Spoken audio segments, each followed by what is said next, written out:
kelompok 4C dan di sini kami akan menjelaskan mengenai Pancasila sebagai ideologi negara. Perkenalkan, nama saya Imtihan Ismi Mulia dengan NIU 560711. Perkenalkan, nama saya Jana Lokabudita Pratesti dengan NIU 560616. Perkenalkan, saya Risma Vanessa dengan NIU 559809. Perkenalkan, nama saya Gabriela Maheswari Jagadita dengan NIU 560089. Selamat menyaksikan. Pancasila adalah ideologi yang lahir dari jati diri bangsa Indonesia. Nilai-nilainya tumbuh dari kehidupan masyarakat kita sendiri, seperti gotong royong, toleransi, dan rasa keadilan. Sebagai ideologi negara, Pancasila bukan hanya untuk dihafalkan, tetapi untuk dihidupkan dalam tindakan nyata seperti dalam cara kita berpikir, bersikap, dan berbuat untuk Indonesia. Secara historis, perjalanan Pancasila menunjukkan bahwa setiap masa pemerintahan mencoba untuk mencerminkan nilai-nilainya ke dalam kebijakan nyata.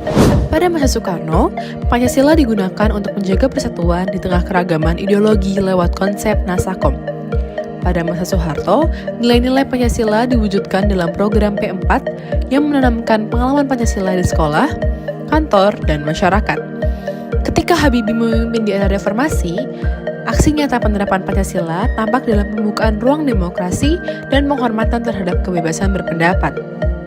Era Megawati dan SBY menegaskan kembali Pancasila lewat pendidikan, seperti munculnya kewajiban mata kuliah wajib Pancasila di perguruan tinggi. Semua ini menunjukkan bahwa nilai Pancasila terus bertransformasi menjadi aksi nyata sesuai tantangan zaman.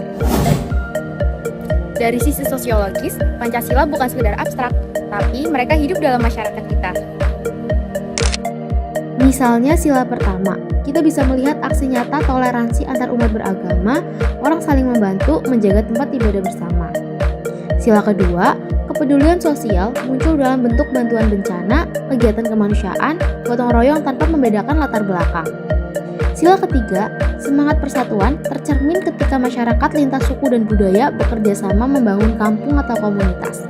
Sila keempat, budaya musyawarah, diskusi rakyat, rapat antar warga menyelesaikan masalah kampung, itu adalah perwujudan nyata. Dan sila kelima, gotong royong, hidup sederhana dan adil.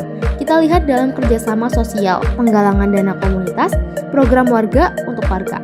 Dengan demikian, Pancasila muncul dari apa yang sudah ada dalam masyarakat, bukan hanya dipaksakan dan dihafalkan, tapi untuk dihidupi.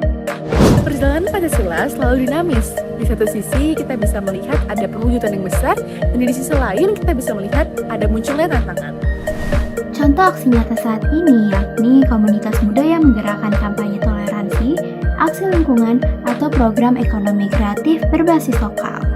Namun, tantangan internal seperti hierarki kekuasaan maupun korupsi masih menghambat. Maka tugas kita bersama adalah menjaga agar Pancasila tidak hanya tertulis, tetapi juga terlaksana secara nyata. Pancasila memiliki 3 dimensi, yakni realitas, idealitas, dan fleksibilitas. Realitas yang artinya nilai-nilai yang tumbuh dalam masyarakat. Lalu idealitas yakni cita-cita bangsa, serta fleksibilitas yang artinya mampu menyesuaikan dengan perkembangan zaman. Karena terbuka, Pancasila memberi ruang inovasi, misalnya pendidikan karakter di sekolah, kebijakan ramah lingkungan, serta ekonomi kerakyatan yang diperkuat. Urgensinya saat ini sangatlah tinggi. Di era globalisasi sekarang, kita memerlukan suatu filter nilai agar kita tidak tergerus dengan arus budaya asing. Pancasila bertindak sebagai filter tersebut dan juga menjadi pedoman hidup kita. Beberapa aksi yang bisa kita lakukan adalah yang pertama, mengikuti gotong royong, yang kedua, mengikuti aksi masyarakat, yang ketiga, menerapkan toleransi di lingkungan sosial, yang keempat, menjunjung tinggi keadilan sosial, dan yang kelima adalah mendukung produk lokal. Dengan demikian, Pancasila tidak hanya menjadi kata-kata di buku, namun juga menjadi gaya hidup kita sebagai warga Indonesia. Pada masa lalu, tantangan Pancasila datang dari ideologi asing seperti komunisme ataupun liberalisme yang ekstrim.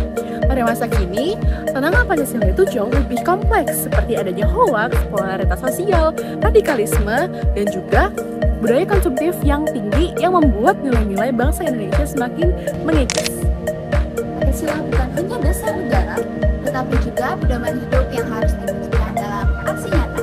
Mulai dari langkah sederhana seperti saling menghormati, jujur, dan peduli. Mari kita jadikan Pancasila sebagai gaya hidup kita di era modern. Dari nilai ke aksi nyata, Pancasila hidup dalam setiap langkah kita.